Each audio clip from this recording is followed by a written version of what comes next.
साथियों, आज 14,000 करोड़ रुपए से अधिक के अन्य प्रोजेक्ट भी हरियाणा को मिले हैं। इसमें रेलवे के, हाईवे के अनेक प्रोजेक्ट्स हैं।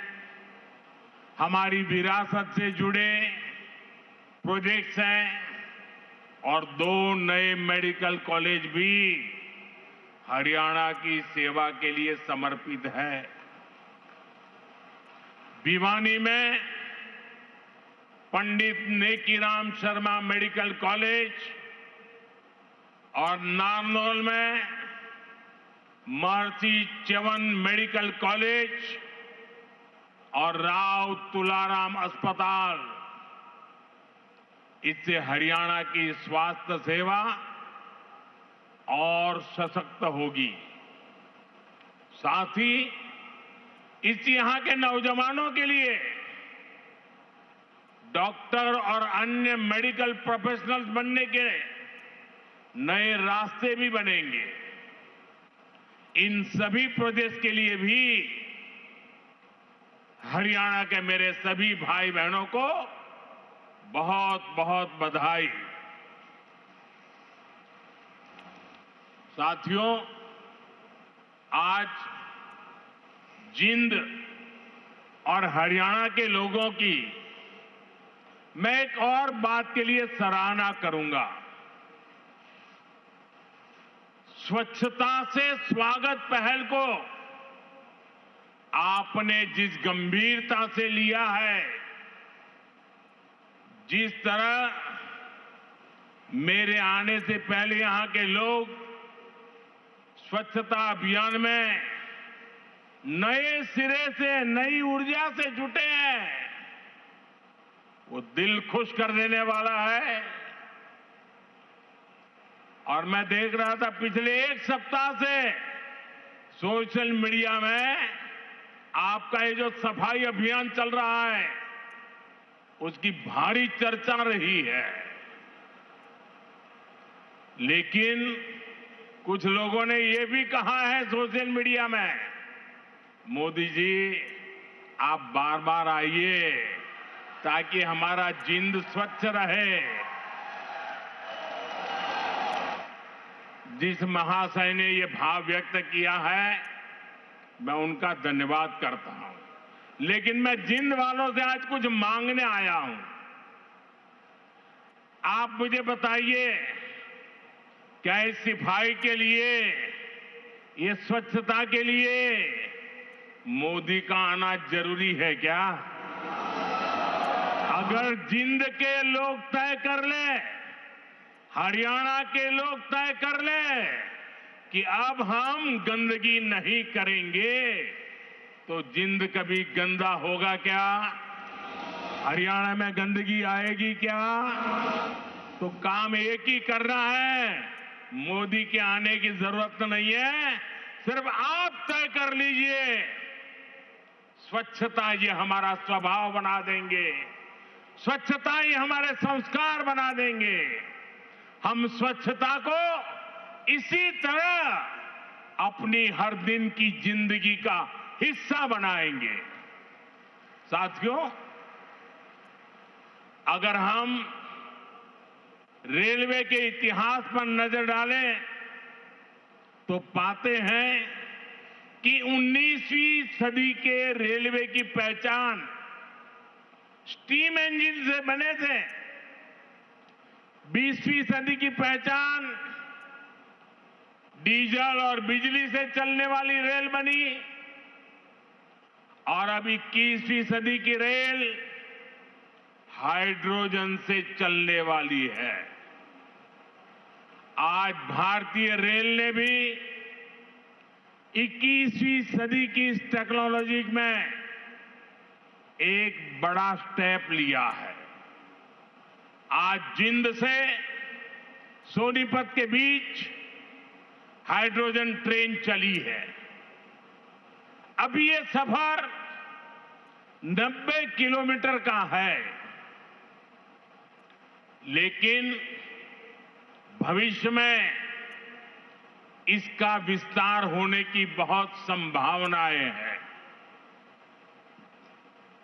हम इस पर रिसर्च करते रहेंगे, लागत कम कैसे हो उसका तरीका ढूंढते रहेंगे, एफिशिएंसी कैसे बढ़े इस पर काम करते रहेंगे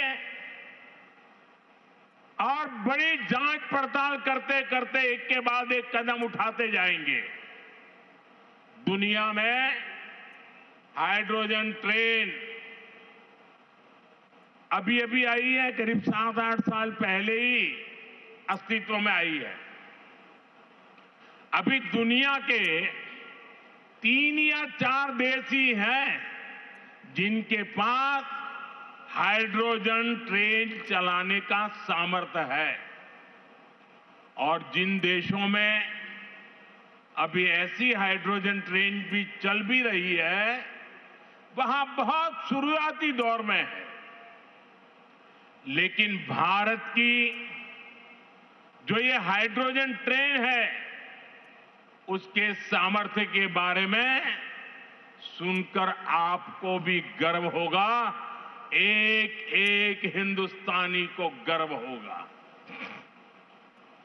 साथियों, जिंद से सोनीपत को चलने वाली हाइड्रोजन ट्रेन दुनिया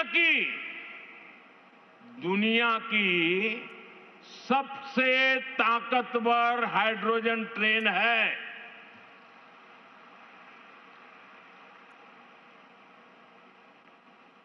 ये हाइड्रोजन ट्रेन 3200 हॉर्स पावर की है, 3200 हॉर्स पावर।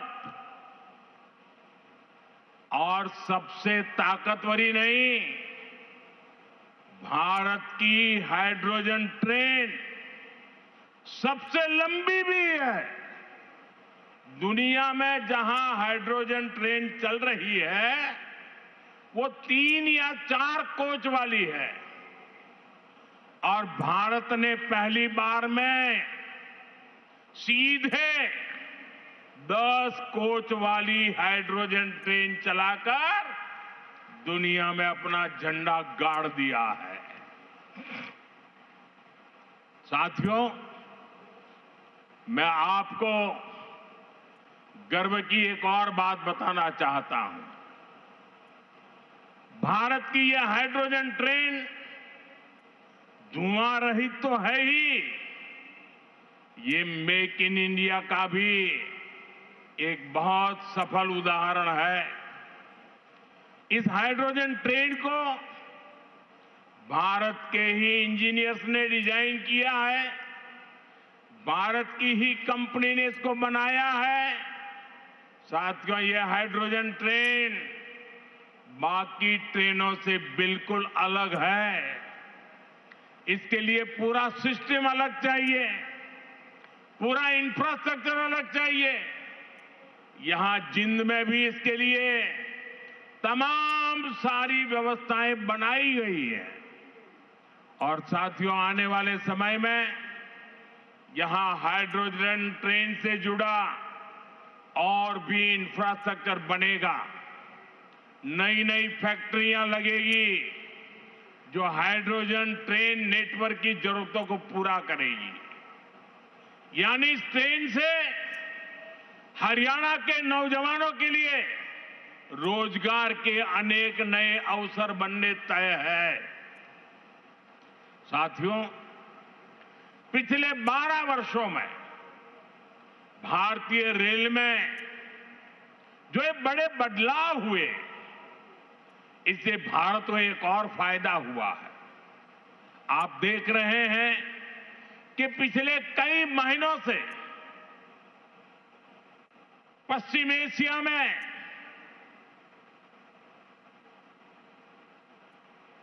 हॉर्मुज के पूरे क्षेत्र में, ईरान और गल्फ में युद्ध चल रहा है और जिस समुद्री रास्ते से हॉर्मुज से भारत बहुत बड़ी मात्रा में पेट्रोल, डीजल, एलपीजी गैस, हमारे किसानों के लिए खाद,